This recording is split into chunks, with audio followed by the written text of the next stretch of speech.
Last time on Boat Build. What are you doing here? Well, we cut the keel off and we're about to make the shoe.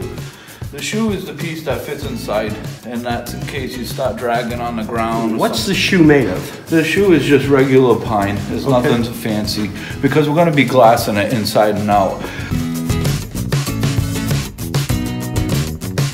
This is Boat Build. Hey, Billy! John, how you doing? What's up, man? Nice to see you again. How's everything? Good. Cranking along, huh? Yeah, we're doing all right.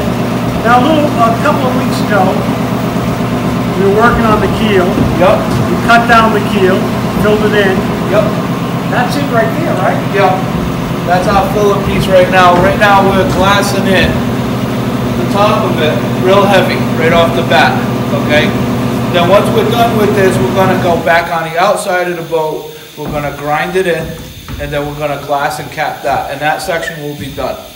In the meantime, the kids are gonna start cutting all the material so we can start laying in the base. So today you're doing a full layup? Today we're gonna just do the keel, let that set up and get rock hard. If you notice when we're walking on it, it's a little bit flimsy. Right.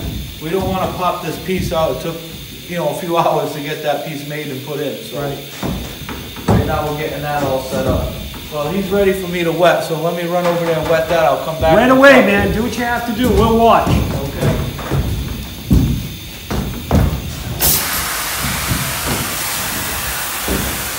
So there's no chop in there right now, right? Well, we put the chop down already, and now we're putting the wovens in. Okay. The problem is we can only go one person at a time. So I do the chop, he puts the woven in. Once he rolls that in and gets a lot of the air out, we're going to go back, chop over it, and then move a section down.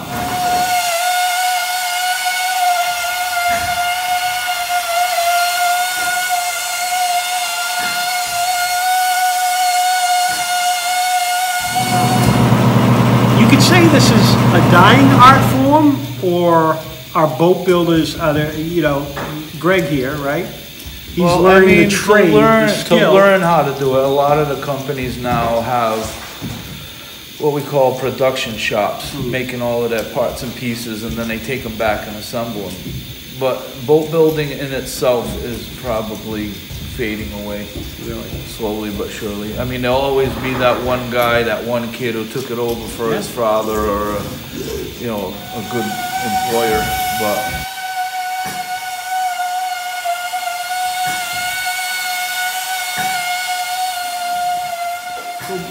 He continues along getting all of those air bubbles out, getting this as tight as it can be. Yep. So then, does this gap hold here when it's done, or what happens to the... Well, when we're all done and we have everything glassed and the stringers are in, one of the last things we do is we take 2 layers of biowoven on top of one another, pre-wet, done by hand, and we go right over the top so that we just make a little bit of a gully in it.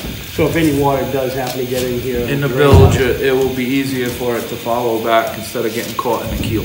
All right, man, we'll let you get back to the gun, okay? Cool. All right, this is the last of it.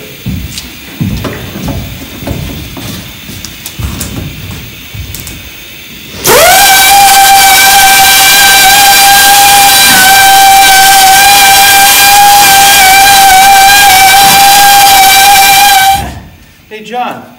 Why don't you hop up and do a little glassing in your own boat?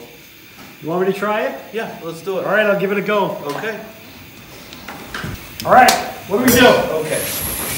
Probably best bet is to put one foot up and kneel like this. All right? Now, you're going to pull the trigger with the 2 fingers, and then you're going to slide this down, and that's going to turn the chop on.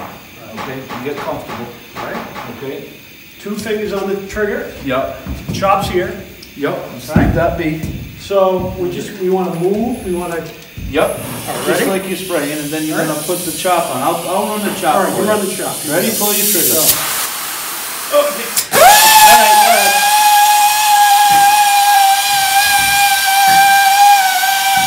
Keep going like this. Yep. Oh, you guys keep going like this. Now I'm gonna let you do it. All right. All right. Can I get back to planning where my whiskey bar is going to go and the seats, please? All right, I'm figuring seats back here, a little whiskey bar over here. Yeah. The humidor, maybe here. You keep doing what you do.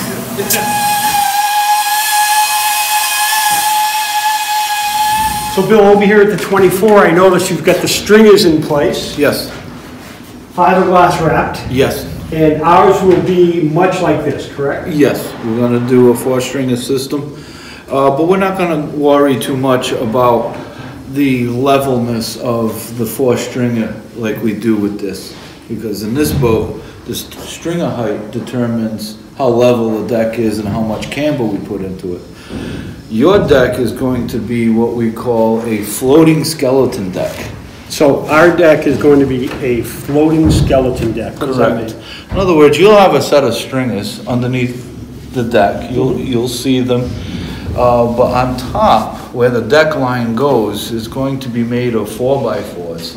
So we start with 2 very long ones going to the main bulkhead, and they grab all the bulkheads on the way back.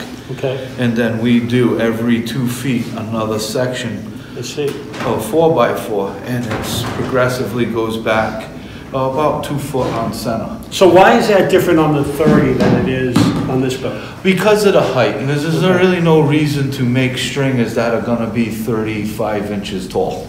Okay, and we want access to inside the bays, because that's where your tanks are gonna go on each side. Not so much towards the back of the boat, because your fuel cells will be in each corner.